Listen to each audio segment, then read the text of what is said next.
Okay, so this will be my first kind of update video for what I'm adding to our Into the Jungle map. Kandy will probably correct me on a few things here, but I spent some time this evening, actually, better part of this afternoon, this evening, cleaning up a few little minor mistakes with the way we had things labeled. So, excuse me. So one of the F4s was labeled as an A4.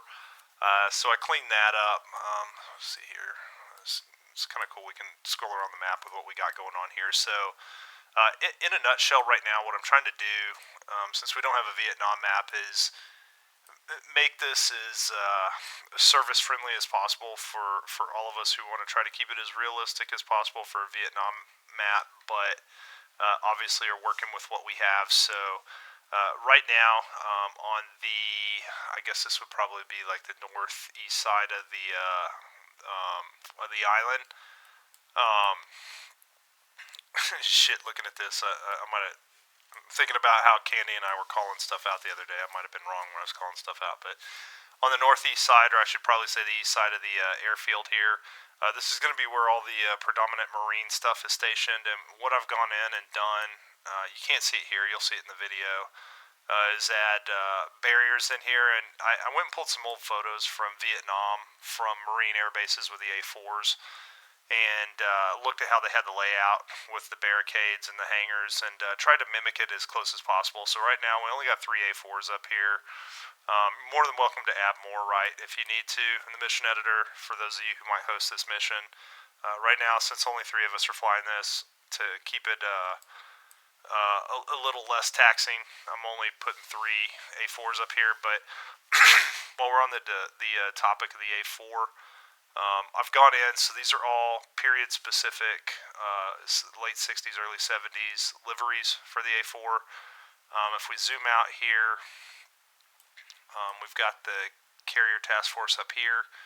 I've gone in and made sure all the liveries on the carrier for the A4 are specific to the same time period for naval liveries, naval squadrons. So I updated that. So we've got the Marines over here on the east side of the airfield. The ramparts here, the barricades, some new hangars and stuff. This is going to be an ongoing project, right? So a lot more work to be done with Andersen. There's a lot more we can add and kind of toy around with here. Kind of keeping the Air Force down here to the southwest. So we've got F4s down here now. Totally plan on putting some F104s down here when that official module gets released, along with the Super Saber, and we'll find a place for the Sandys. We've also got, it's kind of hard to see, you'll see better in the video, F5s, OV10s over here, again, north, I guess you could really call this the north side of the airfield, northeast. This is going to be OV10s, F5s, probably put the Sandys over here. All predominant Air Force stuff here. And then over here we've got our Army side of the base on the north. God damn, see, I'm already messing up my cardinal directions here. Northeast, Air Force. Southwest, Air Force. Southeast is Navy. And over here on the northwest is going to be more Army-centric stuff. So we'll continue to flesh this out down here and come up with some good stuff. Hopefully to be not so taxing on the machine. We flew a mission Thursday, and man, it ran flawlessly, no issues, had a blast with the boys. So we updated that, or I updated that today. Coming down here, and we'll jump in here and I'll test fly this so y'all can kind of see what I'm talking about. But the FARP we had down here kind of central, up on the hill, these helicopters, because of the way we had things laid out, the helicopters were conflicting, sitting on the pad with some of the statics. So it took a lot of troubleshooting today to go in and move stuff around, kind of extend some of these assets out a little further away from the pads, and really just kind of remake some of this in here. Went in and added some structure here for those of you who like flying the CH-47. So if you want to fly from, I'll show you over here in a minute, on the west side of the airfield, over here to the east, you can do sling load stuff, so drop off cargo here. Kind of move the antenna back over here that we have here. It's good visual aid for finding this FARP. The only thing that's a little frustrating about this FARP is, and also actually with Andersen, is the way they did the elevation on the map, where it's you kind of got like a hill. Things don't quite sit flush. So up here, you're going to see like this watchtower here, and a couple things up here. It may look like old school term here, cattywampus, right? Kind of leaning a little bit. That's why. It's the terrain's not a whole lot we could do with this. Be cool if Eagle Dynamics could find a way to, when you place something down for it to sit straight up, even when there's a hill. But it still looks cool. This all looks great. So we'll check that out here in a little bit. All these aircraft now, as you can see, we have that listed as the North FARP. In the past, if I scroll down here with the way we have all this labeled, right, if you look over here, Jungle FARP, right here, North FARP, all of these used to say waiting for open space or some shit like that, but you can fly all of them now. Only other change I made today, over here on the South FARP, it's kind of hard to see, well, again, you can't see like this, but there were some oil drums that were kind of hovering in the air near one of our tents. Fixed that today. And then I went in and added 2 CH-47s over here, and then I built all this up today. So I added some, just to kind of make it feel a little more realistic, right? You got a roadway running through here and some BS on this side of the base, just to make it feel a little better, look a little cooler, really. I put a fence up here, some guard towers, some barracks and stuff down here, some tents to kind of simulate maybe the CH-47 crews crashing over here. A couple more flare. And then over here, I built this up with some ISO containers and just shit for the CH-47. If you want a sling load, you can pick it up here and take it over to that little area I built up. So yeah, that's predominantly what I worked on today. Again, this is still ever growing, right? I want to beef Andersen up to make it look as busy and as cool as possible without taxing out our systems, especially those who are running on older systems. So we are keeping that in mind. But we'll just go ahead and jump into an OH-6 here at the North FARP, and Kandy has gone in and adjusted the fog. This is the first time I've loaded in, so what you guys are seeing now, it just takes a second for all of it to populate the first time. It's not running like shit. This is the norm. But Kandy's worked really hard on the fog, so we've got the new fog implemented, which is super cool. And then he went in a couple days ago, or I say a couple days ago, I think actually yesterday, and made the fog dynamic. So I think we're at 0615 right now, and again, all the shadows and shit are loading in, so if it looks like a hair jittery here for a couple seconds, that's why. But he's got the dynamic fog rolling in, so as the sun comes up, it's going to burn that shit off. It's pretty cool. Right now, I'm not gonna. Actually, I'll leave the doors. I'll leave the doors off because I don't know if I have the key bound to close them here. I got a new F15EX throttle here, and yeah, I don't have that bound, so we'll do this. Crew, let's go default. Hopefully it's not too loud in here. Default, let's take some. Request rearming. Copy. Kandy was asking what livery I was using in our flight on Thursday. So I got this rolling so he can see. I believe the one he was talking about. Prepare red smoke. Was this one right here. So Kandy, I think it's the FAC 4241, I believe is what I was using. Request rearming. I think it was Copy. Yeah, the Colombian drug rearming skin. complete. So yeah, let's I don't know if it's gonna keep reloading. I probably fucked it up trying to show the skin while it was reloading, but we'll just get rolling here.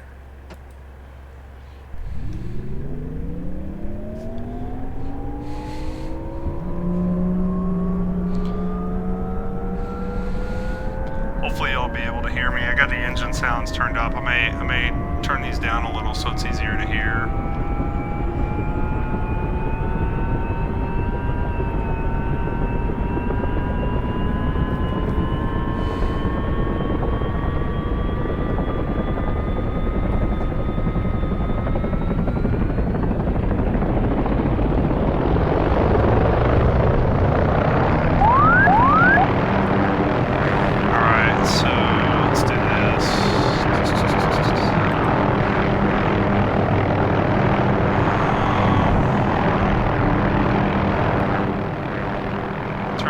Just for the sake of it. It's loud as shit. That'll work for now. Turn it back up here later. Okay, so we're gonna go ahead and lift off here. This is gonna be the North FARP. So now we can lift off out of here with your friends. We've got some OH6s, UH1s, a couple Kiowas, I believe. But you can see, I mean, the fog's badass. I mean, just super, super cool. There's that tower that's leaning back there. You kind of see how they're leaning, but I moved the radio tower a little further back, so it's easier when you're coming in for a landing. You're not smacking it. Go ahead and lift off here. So I think what was causing the issue with these birds, not being able to spawn, was how close I had these barricades here. Didn't really do a whole lot down here other than move the barricades around and just space them a little further away from the helipads there. Over here, the fuel form with the Jeep, I moved it a little further back into the jungle just to give it a little more space because I was kind of trying to troubleshoot. Fucking awesome fog. Same with the hooch there, and the Deuce, and the Jeeps, and same concept up here. Move this tent a little further back, so we got a little more space here for coming in. I'll probably leave it that way. I added a couple rations there and just some flare.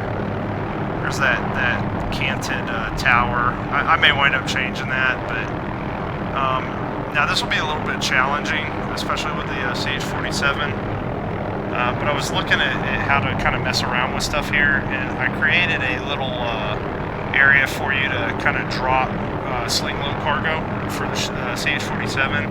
And these lights are actually turned on. It looks really cool at night, so you can see the pad coming in at night. Same for the Huey. If you want to sling load, you can drop stuff here. You can actually drop one of these Cayuses off if you want to, and drop it in here. Just another way to kind of start tooling around and working with stuff. So yeah, I'm gonna go ahead and start heading toward the west side of the airfield. I'm not armed, and I believe this is a hot map, so what's really cool is this fog adds a whole nother layer, no pun intended, of difficulty. So now that we've added this, it makes it a little more difficult when you're calling east to west, north to south, south to north, whatever whatever direction you're coming in, if that's how you guys roll when you play. But what's really neat now, the way we have it set up, I mean, this, like, again, we only play in VR, so Eagle Dynamics never ceases to blow my mind with their updates. I know there's a lot of shit talk here and there about expectations, but the fog is, to me, the fog's phenomenal, and there's some little pauses here and there. I roll with it.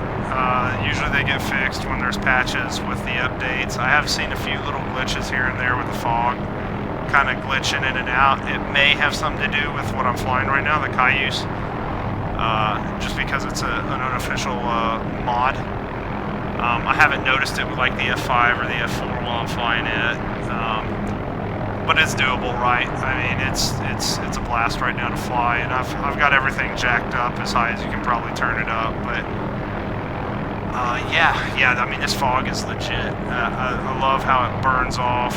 Makes it a lot more difficult to see the enemy. I'm not 100% sure if they've modeled the enemy, making it harder for the enemy to see us. But if you fly in VR, especially looking back, oh, and another thing is, what's cool with Cayuse is if you throw your visor down, it does aid a little bit in being able to kind of see what's going on. It's kind of 50-50 for me. The fog looks really cool without it down. But yeah, good shit on ED, man. I really like that they put the option in the mission editor to allow for the fog to burn off, for it to be dynamic. And it does flow through the valleys and everything here. Pretty cool. So see, yeah, there's a little glitch right there. Again, I've noticed it in the Cayuse. I just tend to ignore it. Kind of weird. I don't know 100% if it's a VR thing or a Cayuse thing. To me, it's doable, right? It doesn't ruin the experience too much. It is annoying, right? You can always find something to bitch about, but personally, you know, I'd say most of it's a very, very well-received performance. Now, I might be talking some shit here in a minute because this is the first time I've flown this where Kandy put in the dynamic stuff where it burns it off. So I might start seeing stuff that I haven't seen before as it burns off. Maybe it glitches a little more. We'll just kind of flow with it. This is a good example when this fog isn't here coming over this hill. Just because I've flown this enough, I know the map. I know the airfield that I'm going to is directly ahead.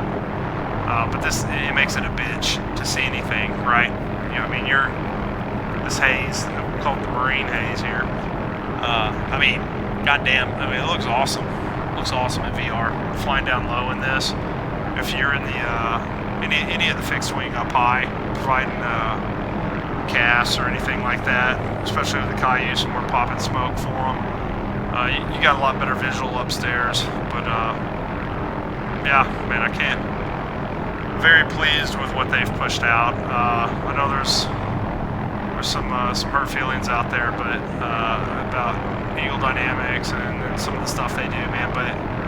And they really make it come true for me. I especially as a VR player. So yeah, you're not gonna find this experience anywhere else. Is bottom line. So coming up on the airfield here, I'm saying that I'm actually struggling to find. Okay, so there's that radio tower off in the distance. That's how I know where I'm at. And that's why I put those up there. Probably a little harder to see in pancake mode on desktop mode, but flying in VR, man, those things stick out like a sore thumb from across the map. And I'm flying with an old Pimax 8K. I'm sure you can see them a lot further with the new crystals. It's another topic of debate on quality and stuff with Pimax, but kind of juggling the Pimax Super here in the next 8 months or so. We'll kind of see what the reviews are like. So yeah, we're coming up on the grass strip over here where we've got OV10s, a nice little, I think it's the S3, I can't remember, down there, static. So we got Hueys over here. We've still got our Cayuses here, Kiowas, a couple Kiowas there. Those pads right over there, I'm going to use those for the AH1, the Cobra that's coming out, Violent Nomads. So those are going to be my killers that we're going to put in over here. Still got some work to do over here. I got to kind of, I don't want to overpopulate, but there's a lot of empty space here we're going to work on. So this was kind of my quote-unquote version of HQ. OV10s and their barricades will be over there, or are over there. Little watch post here. Protect anything from coming in. It's kind of silly, right? We're not really protecting anything, but the request a zipper, we put in some ordnance dudes down here. Guy down there ready to unload or load stuff. So here's the new scene. Let me circle back around here. Try to slow it down some. Feel free to add comments in the either in the video or on our thread if you have any ideas of what to add to the airfield here, or honestly anywhere else. So this is stuff I added today, right? It was kind of barren out here. There's a roadway that runs along the backside of the airfield here, and I was like, man, it just felt like it was too open for a FARP, big FARP at that. So yeah, I went in and added some more guard towers, added the barricades here, the wall. You don't see them up right now, obviously, because they're clients, but these two pads here are two CH-47s. Put the crew tents in here, so it's where kind of imagine the crew crashing out and hanging, a couple deuces. Some of this I've had here before. This I didn't really mimic off of anything that I saw on photos. I just kind of flowed with it. A little command post there with some additional guard towers. The tent, because why not? There's one of our static Chinooks. Some flare. I don't know if this is overkill on the guard tower. I may pull that center one out. That might be too much. So all of these right here are actually cargo that you can sling load. The small Connex boxes, the three big ones back there, the fuel tanks, and the artillery. I'll probably wind up putting something in the bunkers there. And then, yeah, I just threw this supply warehouse in here, and I'll wind up beefing it up, you know, put some cool stuff in here to make it look cool. And then I added a couple more guard towers back here. Yeah, that's about all the new additions right now, just kind of fleshing things out. Really kind of play this by ear. A lot of my inspiration, our inspiration, comes from just looking at old photographs from Vietnam, Army air bases, Marine air bases, Air Force air bases, and then just trying to get that vibe right. This is the Mary Annister in modern day, so like I said, we can only work with what we got, but I feel like we pull off the vibe pretty well, you know, until hopefully we get a Vietnam map and legit, you know, Vietnamese asset pack, but yeah, it does the trick. So I hope everybody who's flying this is enjoying it. I hope y'all are enjoying the updates. They will definitely keep coming. Keep fleshing this part out, and somewhere here in the near future I'd like to start working on the northern part of this map with Saipan and getting some air-to-air stuff in there, and yeah, and just bringing some new content. Kandy's got a few little surprises up his sleeve for audio and scripting that he's working on that we're gonna probably test out in the morning. But yeah, really pleased with performance and everything so far. And yeah, I guess we'll call this video and post another one when we have enough significant updates for the next release. But we'll start trying to push this out soon after we do a little more testing. So.